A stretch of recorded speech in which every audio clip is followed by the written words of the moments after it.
So I had some white colleagues ask me what I thought about Trump actually segregating whites and blacks. And I actually told them straight up, like, honestly, I would love that. Now, they looked at me like I was crazy, and they almost spit up their almond milk. And I think they thought that maybe I was saying that out of hatred. But it really isn't about hatred. Here's the thing. I'm not talking about their version of segregation. See, I'm talking about our version of righteous separation, spiritual sovereignty, and black sufficiency. See, the truth of it is that integration was never about freedom. It was finesse. It was a system's way of saying, let's stop them from succeeding independently so we can profit from their brilliance directly. It was about control. And so I want us to be very clear about this. You know, we were never separate but equal. So that's a lie. We were separate and excelling. We had our own schools, we had our own banks, we had our own businesses, and baby, we were thriving. Welcome everybody to the second meeting of our newly established Inbredia, a whites-only town. Today I would like to discuss what laws we would like to see put in place. Do I have any ideas? Yes. No seasoning on chicken. Absolutely no seasoning on chicken. I always say when it comes to chicken, the more white, the more right. In fact, if you boil your chicken, you can get it even whiter. So I would strongly recommend that. Do we have any other ideas? Yes. No. Well, that's a gimme, Bill, you fucking idiot. If it can't be healed with ivermectin, then we will just die. We can make polio great again. Do I have any other ideas? No blacks, no Jews, no gays. High up in the Ozark Hills in the state of Arkansas, dozens of people have been working hard, building houses and a new type of community. It's called Return to the Land. Hello beautiful people, welcome back to my space. Now, in 2025, imagine a group in Arkansas has announced plans to build a so-called white-only town. A place where they claim they just want to preserve their white culture. Now look at this. How is this community funded? My understanding is you have something like a GoFundMe. Can you explain that? The actual purchase of the property was funded by the community members themselves. And up to this point, almost everything that we've done has been our own initiative, our own resources. We've put up some fundraising campaigns, like a legal fundraiser that has been very successful, and that's necessary because many people would try to attack what we're doing as illegal. I've also raised funds to fund a tour to expand our projects, not just to full-time residential communities, but also recreational areas and community centers. I think it's good for the white community to have our own spaces, just like I think the black community should have its own spaces, and the Jewish community clearly has its own spaces. But the way you put that is that there is a black community, a Jewish community, and so on and so on and so on. And a lot of people say, that's not America anymore. That may have been America 70 years ago, but it's not today. America is a melting pot. You go to a place where I live, like Los Angeles, and there's no, I mean, there are pockets, but there's really no such thing as entire communities anymore. So that's not America anymore. There are certainly Jewish community centers. Do you have a problem with that? Well, I have a problem with exclusion, to be honest. I have a problem with exclusion and just fundamentally saying somebody is different because of their religion or the color of their skin. I mean, that's my personal opinion. But this isn't 1955, not even 1995. This is 2025. And this move has sent shockwaves across the internet, where some are asking, if white people are trying to bring back segregations, what happens if black or brown families want to move in? Is this just a modern Sundown town? Let's talk about it after these clips. Well, I have a problem with exclusion, to be honest. I have a problem with exclusion and just fundamentally saying somebody is different because of their religion or the color of their skin. I mean, that's my personal opinion. How is this community funded? My understanding is you have something like a GoFundMe. Can you explain that? The actual purchase of the property was funded by the community members themselves. And up to this point, almost everything that we've done has been our own initiative, our own resources. We've put up some fundraising campaigns, like a legal fundraiser that has been very successful, and that's necessary because many people would try to attack what we're doing as illegal. I've also raised funds to fund a tour to expand our projects, not just to full-time residential communities, but also recreational areas and community centers. I think it's good for the white community to have our own spaces, just like I think the black community should have its own spaces, and the Jewish community clearly has its own spaces. But the way you put that is that there is a black community, a Jewish community, and so on and so on and so on. And a lot of people say, that's not America anymore. That may have been America 70 years ago, but it's not today. America is a melting pot. You go to a place where I live, like Los Angeles, and there are pockets, but there's really no such thing as entire communities anymore. So that's not America anymore. There are certainly Jewish community centers. Do you have a problem with that? Well, I have a problem with exclusion, to be honest. I have a problem with exclusion and just fundamentally saying somebody is different because of their religion or the color of their skin. I mean, that's my personal opinion. Are we seriously mad about people wanting to have a whites-only community? Let's not forget the fact that we always label things black own this and black own that. So a white man, Eric Arwal, wanted to establish his own town for his own people, white people. He wanted to control who he had as neighbors. His goal is to preserve the purity of his culture and traditions. So what are we mad for? Let's not forget, a couple years ago, Ashley Scott and Renee Walters got together and created their own community, their own black community. They wanted to create generational wealth and keep their legacy and culture. So I'm confused. What's the problem when the white people want to do it? And I know what you're going to say. You're going to try to bring up history and that victimization mentality. We're not doing that. We are not doing that. That happened many years ago. We're talking about now. We're not going to continue to bring up the past. At one point, we did have Black Wall Street, and yes, it was destroyed. However, we had the ability to rebuild, and we didn't. We were defeated. So we're not going to continue to play the victim. This is a voluntary self-segregation, not a forced one. Get over it. So they're doing a whites-only community in Arkansas and the fucking Ozarks. A whites-only community in Arkansas. This is where we're at in America today. Like, what the fuck do you mean you don't want to be around people that look like me? Us brown people are fucking cool as hell.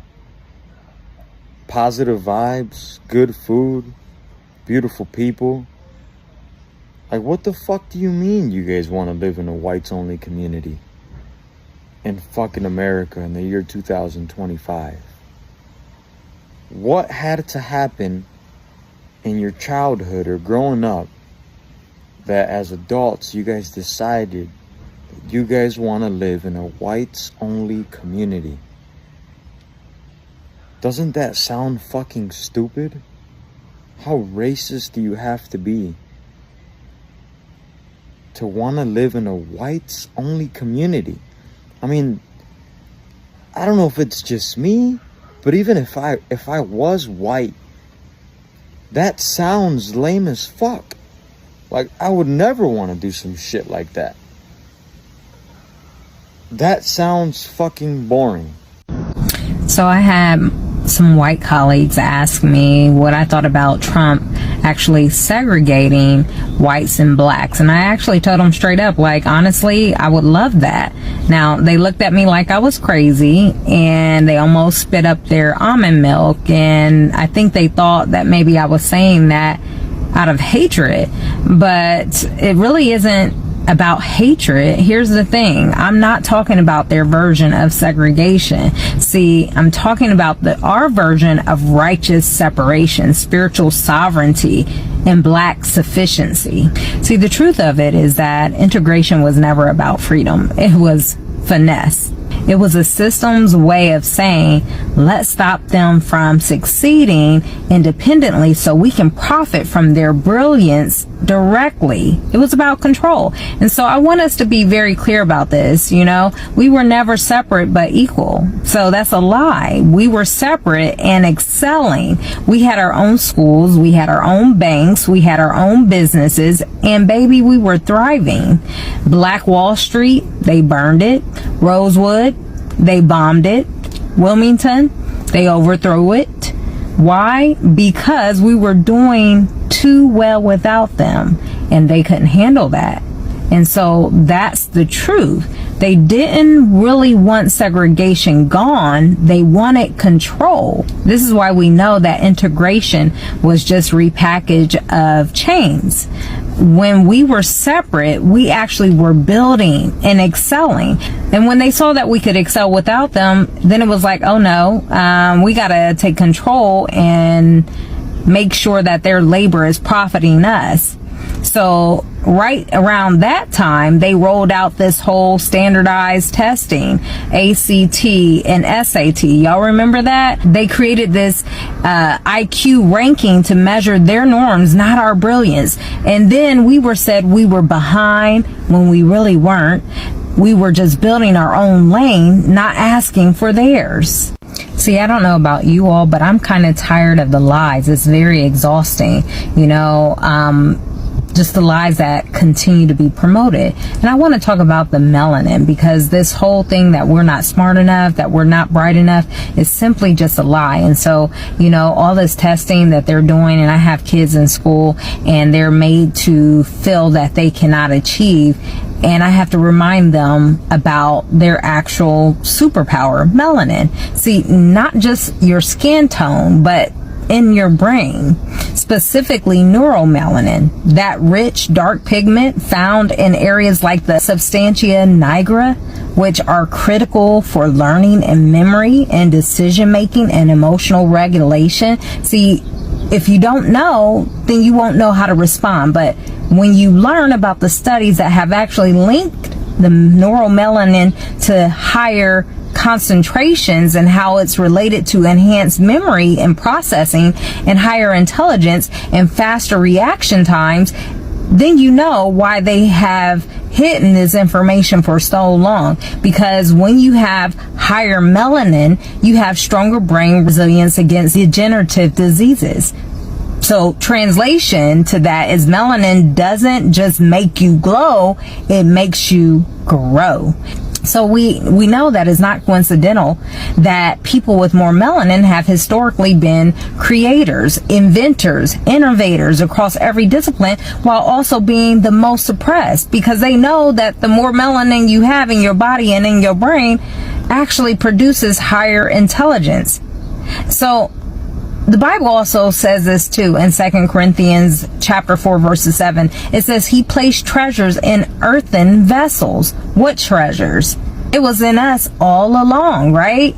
So we have more melanin, and we know that people with less melanin, because it's a recessive gene and it's a mutation, lack the same level of intelligence, of many different benefits that come along with that.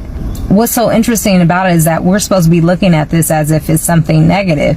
But why is it negative when every other cultural group does this? Group economics. See, the truth of the matter is they have stolen from us so many different things, and yet we still survive. And so I don't want to offend, but I have to be blunt here. When we invented it, they patented it. When we built it, they banked on it.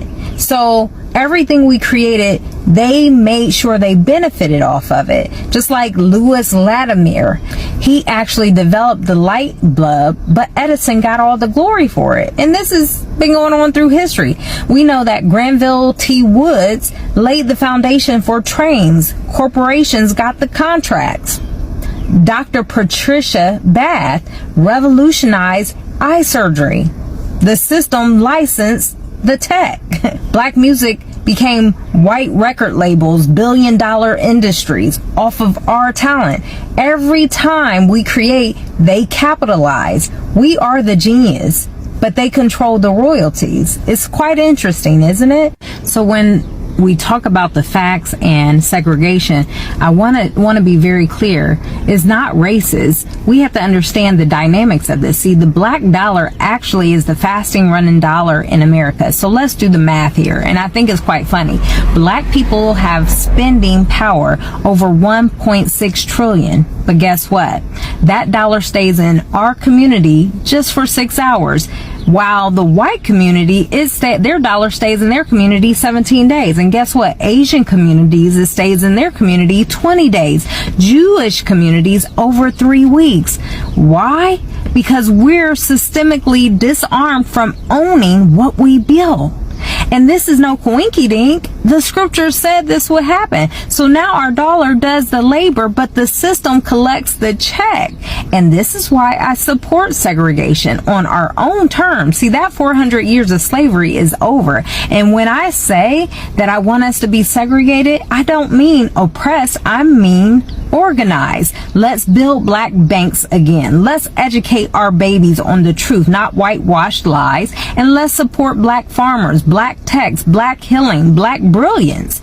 And no, it doesn't mean I hate white people. No, it means I finally love us enough to stop begging for scraps from a table we built but never welcomed to. See, the Bible told us about this, yet we hop, skip, and jump over the fact that Deuteronomy 28, 43, and 44 already said it. It says, the stranger shall rise above you high, and you shall come down low. They shall lend to you, but you shall not lend to them. And this is exactly what has been happening for 400 years plus years. We built houses, businesses, schools, and they took them and taxed them to death. But beloved, there's hope, because Deuteronomy 30 and 3 also says, and Yah will turn your captivity and have compassion upon you, and will return and gather you from all nations. So yes, I welcome segregation, because restoration is already in motion. And I want y'all to understand this. We are not asking for more, we're building. See, we were never given anything from you all. I'm not asking to sit at somebody's table anymore. See, I'm trying to go along with scripture and build my people, gather my people, not because they are more melanated, but because we need to know that we serve the Most High and that He's going to take care of us, because separation was never our curse. It was our covenant. And now it's our strategy. It says to come out from among them, be ye separated. 2 Corinthians chapter 6, verse 17. So this isn't about racism. It's about us reclaiming what is already ours.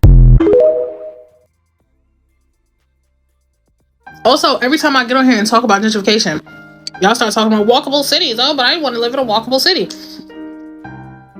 Sidewalks.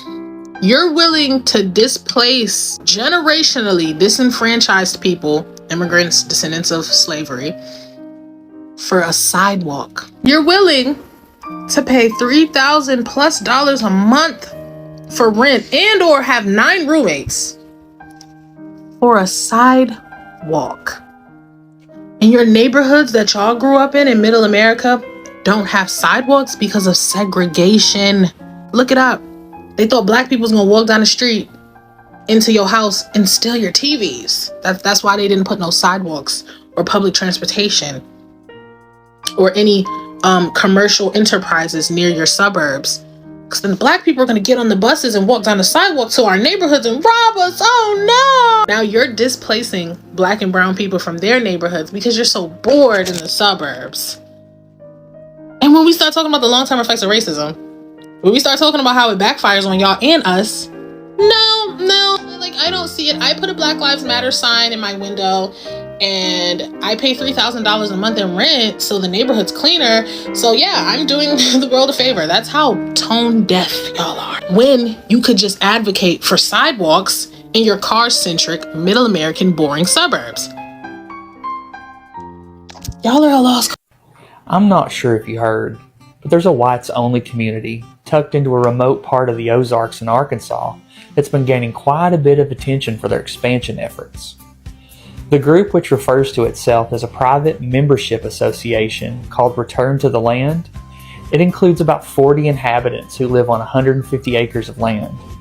The community has cabins, roads, wells, a community center, a schoolhouse, the Independent reports. And now they're looking to expand into Missouri.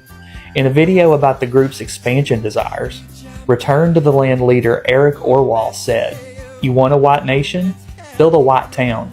It can be done. We're doing it." Over 10.2 million people watched NBC News interview with several group members, which spawned reactions from nearly 80,000 commenters. Commonly, people were flabbergasted by the group's name, especially considering that U.S. land originally belonged to indigenous people. Others can't believe how vocally the group supports discrimination. Beliefs like this sound vaguely familiar, some suggest. Overall, viewers widely agreed the community should not be allowed to happen.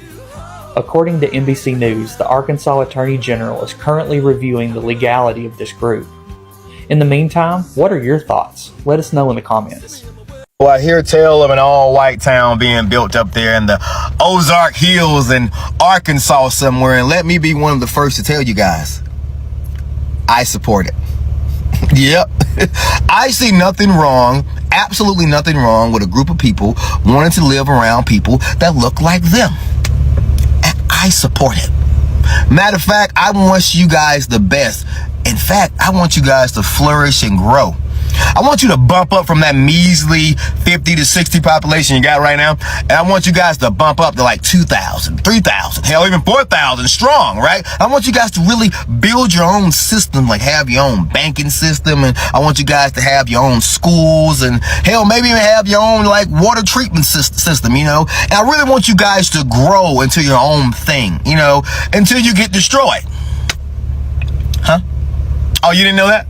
You didn't know any time a group of people that want to live around people that look like them, they get destroyed. Yeah. Either they get destroyed politically, like they'll make up a bunch of rules why you can't be there and make your life a living hell, or you'll get destroyed brutally. Like they'll either send some troops in there to destroy you, wipe you out, you know, or it'll be a small group of people that's got the same idea for the government, and they'll go ahead and destroy you for them, and they're not going to go to jail, nothing like that, you know. Yeah.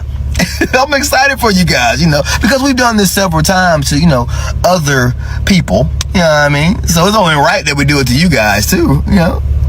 We don't want anyone to think that we're racist, you know, we can't have that. But don't worry, I'm going to tell you what's going to happen. They're going to come in there and kill women and children, stuff like that. And they're going to burn the whole town down to the ground. Burn it to a crisp. Destroy everything, kill everybody. And they're going to flood the town. They're going to flood the entire town, but don't worry. They're going to build a nice park around it, like a national park around it or something. You know, so people can come take pictures of it, you know, of the park and stuff. Now, it's not going to be called what the town was called. We're going to forget the town. The town's going to be buried in the water. And then we're going to move on with our lives, you know. And you guys could keep doing that a couple times, you know, keep on doing it. But it's going to keep on getting destroyed, you know, making parks. So, yeah, I'm so excited for you guys, right? Good for you. I need y'all to understand that those people do not intend to leave us alone in their little town in Arkansas. It's recently been in the news that some chalk children in America have decided to create their own whites-only town. And when asked by a reporter, they made it seem as though that they intend to just have a town of their own and resources of their own and just live off the land, returning to the land. A land that they stole through crimes against humanity, but who's counting? Many brothers and sisters' take on this is, hey, we don't care if y'all have your own, just leave us alone in the process. I mean, every time we've tried to do that, y'all have burned our towns down. And I'm just here to tell y'all that unfortunately, they do not intend to leave us alone. In the interview with the colonizer that wants to found this whites-only town in Arkansas, they're making it seem as though they just want to live in peace. We must remember that these are people that have never known peace. They didn't know peace when they was by themselves in the ice-cold mountains of Europe, and they're not going to know peace in the middle of Arkansas. In the 70s, there was a black scholar that broke down white supremacy into an equation. The same way that E equals MC squared, white supremacy equals white power over non-white powerlessness. And so that means that white supremacy cannot live in an environment where non-white people have any form of power. Because if there's no non-white people around, who are they superior to? Nothing they have achieved has been achieved by leaving people alone. It's like if your son or daughter said they didn't want to live in the house anymore and locked themselves in their room.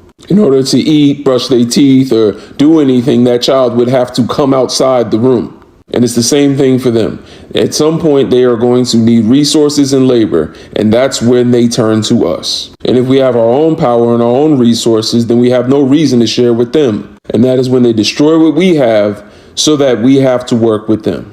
Don't be fooled. Just like the movie Sinners, it all starts out nice and pleasant. Oh yeah, the reaction to that was my absolute favorite. The amount of clowns in the comments saying stuff like, imagine if a white director only casted white people in his lead roles. They have, they do, they have, and they do. Have you ever seen a movie in your life? No blacks, no Jews, no gays. High up in the Ozark Hills in the state of Arkansas, dozens of people have been working hard, building houses and a new type of community. It's called Return to the Land, and it is a town open to white people only. Now, watching this video, I am struck by how good of an idea this is. Yes! Let's quarantine racists to the woods, and they can just live in a seasoning-free zone, and they can just live out their bland, bigoted existence without bothering me. I like this. These white folks said they're done with everybody. They don't want no soul food, no salsa, no Szechuan chicken. They don't want no catfish, gefilte fish. They don't want no hummus. They don't want no naan bread. No, they want venison, boiled goose, and bratwurst. That's the extent of the palate you finna get in this town. So, in Return to the Land, you taking all kinds of racists. I hope you take the covert racists too, because man, I'm having a hard time sifting out who's who. Because if all the kinds of racists is there, I know that the white folks who's left is actually cool. I mean, this is so good for them undercover haters, because they can get out my comment section pretending to be objective and actually live free to be who they really are among folk just like them. I can hear the real estate commercials now. Tired of black folks knocking you the fuck out because you thought the N-word was for everybody? Return to the land. Tired of those pesky immigrants building your houses and picking your fruit? Well, now you can deport yourself if you return to the land. Tired of those men in drag reading books to your kids that aren't the Bible? Well, now you can cross-dress with other repressed Christian cowboys in your very own Brokeback Mountain. Just return to the land. It's crazy to me how these racists are taking their ball and going home like it's our loss. Like, punk, don't nobody want white neighbors like you. You're doing us a favor.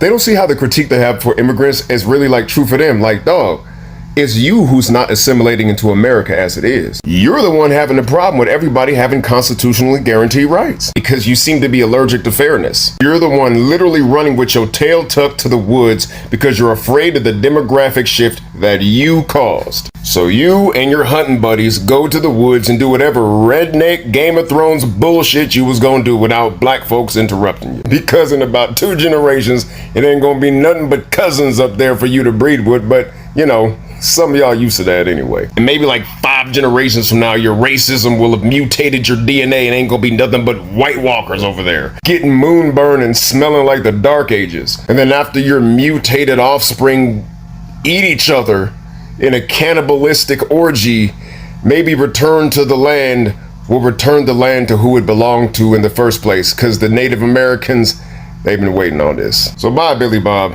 America will be so much greater. You're absolutely right. Whites-only towns back in the day were what we called sundown towns. So a sundown town were towns where black people knew not to be caught after dark. Not because we didn't want to be there, but because it wasn't safe. That wasn't a suggestion. That was a survival rule. So now here we are in 2025, and y'all think y'all invented something new with an all-white town in Arkansas? No, baby, this is a remix. And the wild part, honestly, for me, the system is set up to benefit whites in America, yet they still felt like they needed a whites-only town to be able to feel like they're prospering. Think about it. How mediocre do you have to be when the whole deck is stacked in your favor and you still like, nope, we still got to create an environment that we can win, that tells me you know you can't compete in the real world, even when you know the rules are written to help you. And y'all call it a safe space, but let's be honest, a safe space for who? Because black people in America, we never had the luxury of creating a safe space in which we could keep it to ourselves without white America coming in and totally destroying it. Meanwhile, you're out here begging for media coverage to show off your gated bubble. So yeah, sundown towns have always existed and we know their history. The difference now is we're not scared. We're not running and we're not going to lose no sleep over it. If that's the space you need to feel relevant, go ahead. Because here's the truth. Black people don't care about being in your little sundown sequel. We care about making sure our communities get what they deserve. And that's... Well, Grand Rising, Arkansas, Auntie understands that y'all want y'all a white-only village. Ain't that's all everywhere? I'm just asking for myself and my 7 other members inside my brain because we all sat down and collectively remembered that is fine by us. We've been trying to build black-only towns for a long time. Ain't America is white-only. I swear I could have thought that y'all own everything. Let me tell you something. We don't care if y'all want to be segregated. That is fine by us. That is so fine by us. All we're saying is that in your segregation, keep your thoughts, feelings, and your opinions to yourself. I could tell you right now, it's going to be a lot of delusional people in this town because they're going to be eating food with mayonnaise and raisins. And I think of all the other crazy stuff y'all can do to food. I mean, it's perfectly fine by the black community. We don't care. Just make sure that if you do decide to take the sheets off your beds and or windows, you stay in that town with your BS. Because that town would magically disappear if you should come outside of it with any type of rhetoric that does not suit the masses. So yeah, go on, head on and do it. Black people are totally fine with it. We could care less. Can we build our own town? Can I ask you something? Hey, I got a question. Can we build our own town? Can we build our own civilization where you're not allowed, where you can't come and you can't destroy it or burn it down? Just asking for the other 7 members in my brain who actively want to know this because we've been on a coalition to build a black-only town. You have a great rest of your morning.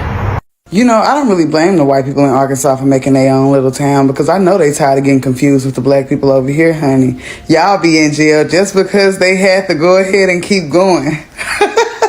I know they getting tired of being confused with us, honey. They don't like that. And I'm going to tell y'all one thing. They sick of hitting this state line just to get a bottle of Fireball. Y'all know white people love Fireball. They want a store that only sells motherfucking Fireball. You can't blame them for that. They want a place to set bonfires and spray T-shirts and drink White Claws. Like, that's just what they do. And our towns are not allowing that these days. Then on top of that, everybody from the hood coming to Arkansas. And it's starting to be turned up like Missouri. These people just want to go somewhere and smash beer cans against their heads after they catch a fish. Like, I don't think it's any offense. If you know the people in Arkansas, it's not really offense. I'm saying they're cool people. They're not going to bother anybody. I don't think they'll be walking around killing anybody or nothing. They just kind of want their own space to, you know, get down the street and get to work and get to places without having to be mistaken or dealt with by people like inner city police because they're hunting right now. White people out in Arkansas in the Ozarks are creating these exclusive white-only communities. Should this be something black Americans should be worried about? Generally speaking, we really shouldn't give a fuck about them wanting to be exclusive to themselves. But I think it's important to still ask questions. Like, what would happen if black Americans tried to do that? Because the last time I checked, when we tried to build exclusive communities, they burnt them down or flooded them out, like Black Wall Street. So why they get to build something without no consequences? Not only that, but are black Americans still obligated to pay federal taxes that support the infrastructure of these communities? I hope I'm not out here supporting a community that I can't go to. And what's up with all these truck drivers, black women and children going missing every time they pass through these sundown type of towns? Is that something we should be concerned about? If you guys could legally start building these communities. And lastly, are you guys taking your police officers with you too? Because according to Bowling Green State University, the police officers who commit the most PSV, police sexual violations, are predominantly white males. Please don't leave them behind. Take them with you too. Y'all boys stay up top. For centuries, America legally and forcefully enforced racial segregation. Jim Crow laws separated black people from white communities, from bathrooms, schools, buses, even water fountains. And if that wasn't enough, white brutality was used to enforce the message into law. In the early 1900s, black Americans built their own success in a place called Greenwood, also known as Black Wall Street in Tulsa, Oklahoma. It was seriously thriving, proud, and independent. But white mobs burnt it into the ground in 1921, where over 300 black residents were unalived. Homes and businesses torched. No one was held accountable till today. This wasn't an isolated event. Time and time again, when black Americans built something great, white mobs could come and destroy it. And then there were the Sundown town. Towns where black people were warned, often ruthlessly, to live by sunset. These were places where being black after dark could literally cost your life.